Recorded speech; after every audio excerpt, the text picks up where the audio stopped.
జై గురుదత్త కొత్తిమీర కారం పెట్టి వంకాయ కూర చేస్తున్నాను ఈ పూట కాయల పళ్ళంగా. చిన్నగా ఉన్నాయి కాబట్టి తొందరగా మగ్గిపోతుంది కూర.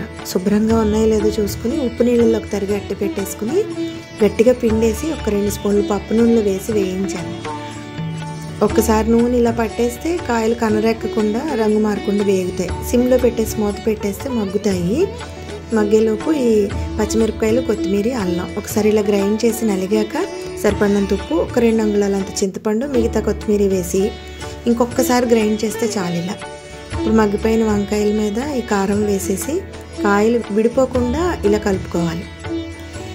తొందరగా చేసేసుకోవచ్చు. ఇది చాలా కమ్మగా బాగుంటుంది.